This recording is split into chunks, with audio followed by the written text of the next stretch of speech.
Entire disciplines have been devoted to understanding how our ancestors lived, and this task is not always an easy one. Frequently, historians and archaeologists have to puzzle fragments of pottery or tools to try to quite literally piece together how our ancestors survived. It would certainly be easier if the ancients had spelled it out for us, which is why records of books, scrolls, or writings of any kind are especially valued when attempting to understand the past. Finds of this nature can prove accounts of daily life, intricacies of religion, or even marvelous advances in technology. However, frequently such apparently simple discoveries can leave us with more questions about the past than they answer.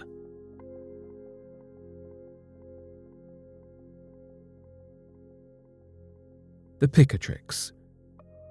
The Pikatrix is the Latin title given to an ancient book written in Arabic that dates back to the 10th or 11th century and contains spells and occult instructions for nearly all aspects of life.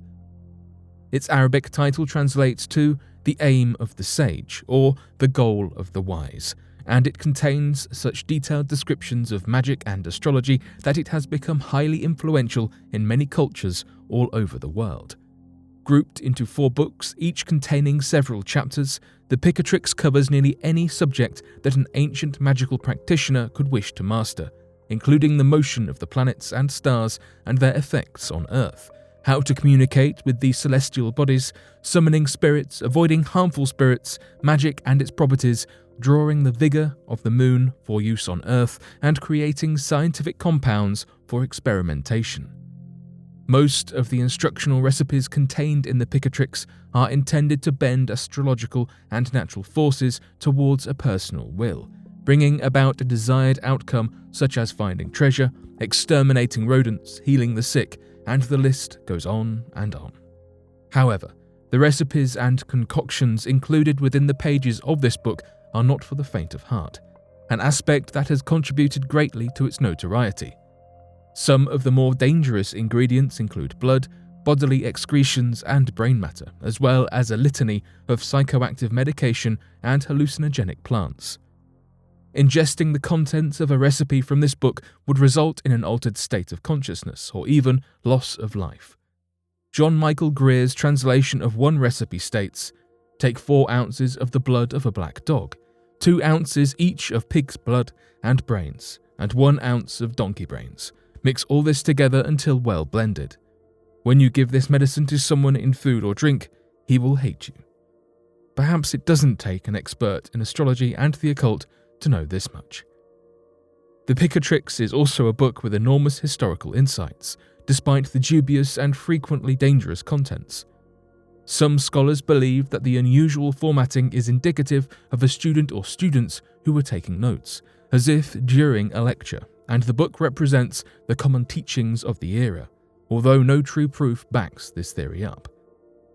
Researchers also attribute the beginnings of the scientific method for experimentation to the document, which may have occurred as the passages were translated from Arabic to Hebrew. These rudimentary methods include the formation of a hypothesis and the creation of controlled conditions under which the hypothesis may be tested. Regardless of whether these theories are truly accurate or not, the Pikatrix represents several common themes that were apparent in ancient times. Among these are the fascination with magical powers, especially as a way to explain that which was still rendered unexplainable by the limitations of the science of the day, and the manipulation of the natural world to an individual's will. Despite the efficacy of the recipes within, the Pikatrix is an invaluable tool for scholars seeking a greater understanding of the society of the day. The Book of Thoth. The Book of Thoth dates back to the Greco-Roman period, and is named after the Egyptian god Thoth, the patron god of libraries, scribes, and writing, equating to the god Hermes, who was the messenger of the gods and guide of souls. Hermes and Thoth were greatly revered as sources of knowledge and wisdom, and Hermeticism grew out of this reverence, which stressed the copying of ancient knowledge that had been revealed through the gods into a series of texts called the Corpus Hermeticum. These grew into an extensive set of Egyptian and Greek wisdom texts that became known as the Hermetic texts, and among these can be found the Book of Thoth. The Book of Thoth is formatted as a dialogue between Thoth, a teacher, and a disciple called He Who Praises Knowledge and He Who Loves Learning, respectively. The contents of the lengthy book are said to have come straight from the mouth of Thoth Hermes himself, and consists of a lengthy and varied range of subjects imparting knowledge for rituals, temple construction, astrology, geography, and medicine. However, there are also references to a missing portion of the Book of Thoth which crop up in ancient Egyptian short stories. This segment is rumoured to contain 2 spells from Thoth, one which allows the mage to speak to and understand animals, and the other which allows the mage to witness the gods themselves. However, this book has been missing for centuries, and its progress through the years can be tracked through legends and lore that crop up around its alleged magical contents. The legend claims that the book was hidden by Thoth at the bottom of the River Nile and was locked in enchanted boxes which were guarded by serpents. An Egyptian prince found the location of the secret box and defeated the serpents to retrieve it, but the gods punished his theft from Thoth by taking the life of the prince's wife and son, consequently driving him to take his own life out of despair. The prince was buried with the book and his ghost guarded the cursed book. Decades later, another prince by the name of Setni battled the ghost and stole the book from the tomb, but then met a beautiful woman who seduced Setni and convinced him to take the life of his wife and children. The woman turned out to be an illusion created by the ghost of the deceased prince. Setni, humiliated, found the bodies of the prince's deceased wife and son and buried them with the prince's body. He then placed the book in the tomb, sealed and hid the entrance so that no other could attempt to steal knowledge from the gods again. Mentions of the book have cropped up in stories throughout the centuries, but nobody has been able to find it, although the spells within have motivated many to search for this magical book. Some believers say that the gods have kept the book hidden from mortals because the original theft made them realize that knowledge of the gods is unfit for possession by humans and the book should remain hidden, while others continue the search for the elusive power held within the missing pages.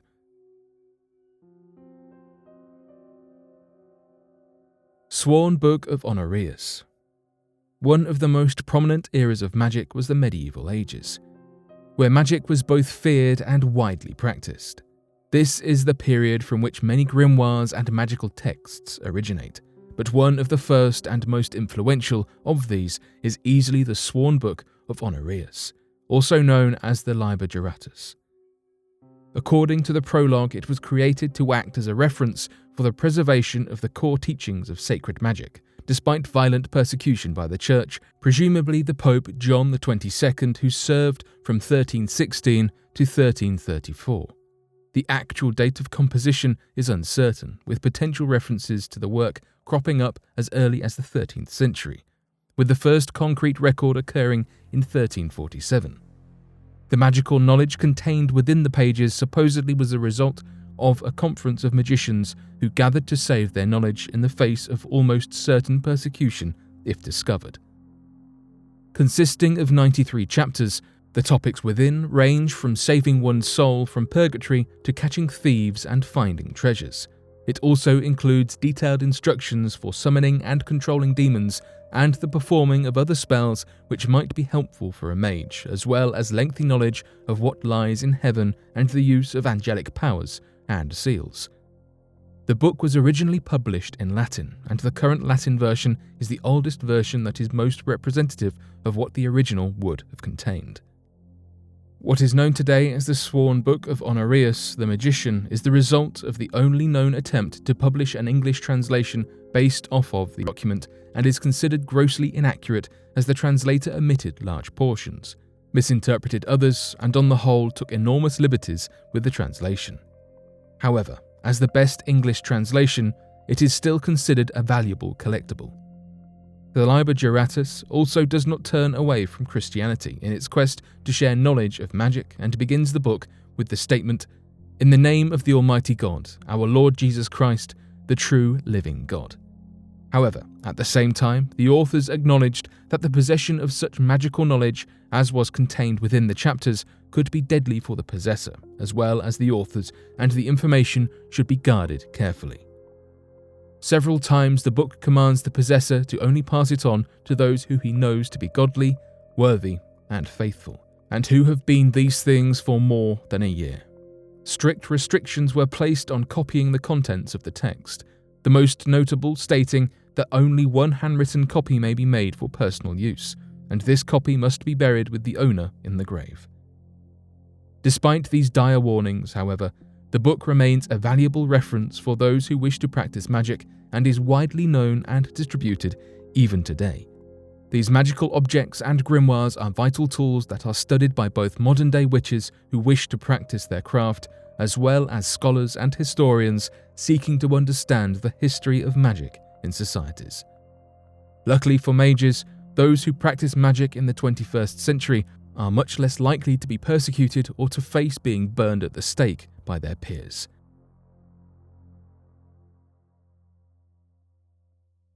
Pseudomonarchia Daemonum. Some ancient occult texts are not so harmless in nature. The Pseudomonarchia Daemonum, or the False Monarchy of Demons, is an abridged grimoire that was first published as an appendix to the De Praestigiis Daemonum, a treatise on witchcraft written by Johann Weyer in 1563. This grimoire is more sinister and lists 69 demons and their respective hierarchies in the spirit world, as well as relevant procedures for conjuring each of them. The spirits were generally the same ones that appear to have been known to the populations of the day, as the list is very similar to other demonic texts such as the Lesser Key of Solomon, the Office of Spirits, and Ars Goetia, all of which list nearly identical demons within their pages. They are referred to this appendix as the Book of the Offices of Spirits, or the book called Empto, Salomonis concerning the princes and kings of the demons. However, the list was not invented by Weyer, and much of it was redacted by the author in an attempt to make the work potentially useless in actually summoning the demons within. However, it appears to be based on an earlier 15th century manuscript titled Le Livre des Esprits that lists much the same information as the Pseudomonarchia Daemonum. Additionally, the name of the work implies that the author did not prescribe to the idea of a darker spirit world and believed that the hierarchy in his text was false. Weyer intended the work to make fun of the idea of the demonic hierarchies included in his work, which were worshipped by witches at the time. A student of the occult, Weyer spent much of his time attempting to protect those who were accused of practicing witchcraft, and claimed in the Pseudomonarchia that although demons and monsters from hell could have power over people, the ones to blame were the petty magicians who tricked others for money, not the witches, whom he called the mentally ill. Despite these claims, the text goes on to describe the process of summoning demons and forcing them to do the summoner's bidding, as a witch, not a petty magician, would do. Ironically, rather than being insulted by the name and insinuations of the work, people across history instantly began using the document as a resource for their interactions with demons, and the False Monarchy of Demons became one of the most influential and infamous catalogues of the demons and their methods of summoning. It is considered a classic among demonology and has influenced the contents of grimoires and black magic practitioners for centuries, even more so than the previous work that it was based on. In fact, Sigmund Freud himself called the work one of the 10 most significant books of all time. Occasionally, a book written several centuries ago is influential enough that it remains relevant well into the present day, even if just a tool to study the society of long ago. These grimoires and books of magic have been instructing practitioners of the occult for centuries, and their function has shifted slightly so that they now instruct present-day scholars about the mysteries and beliefs of their time.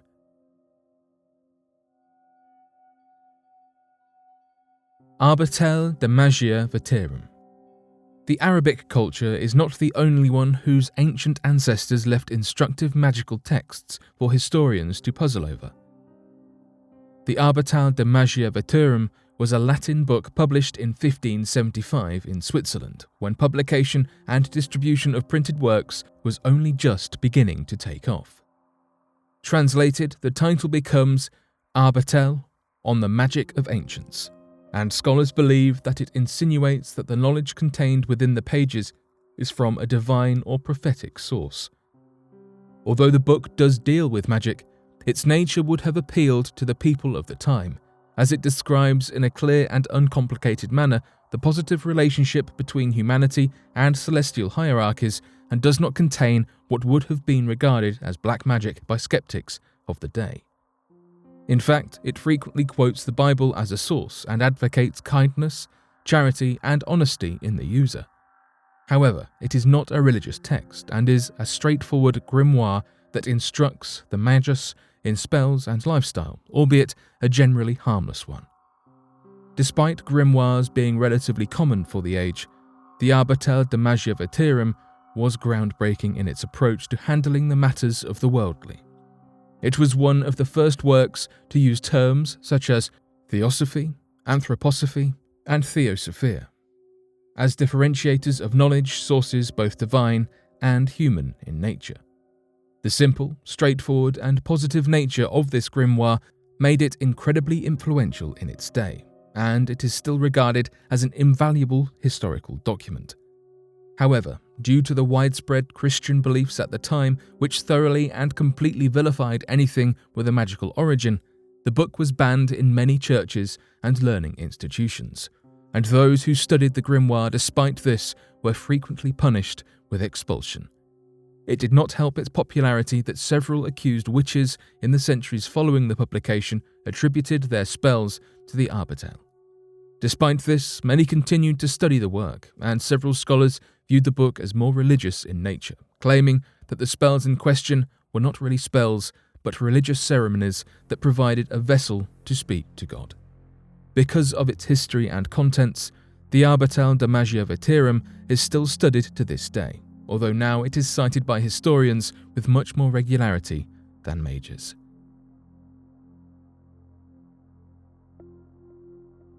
But what do you make of these mysterious books? Be sure to let us know your thoughts in the comment section below and help us by growing this community while working to solve these unexplained mysteries.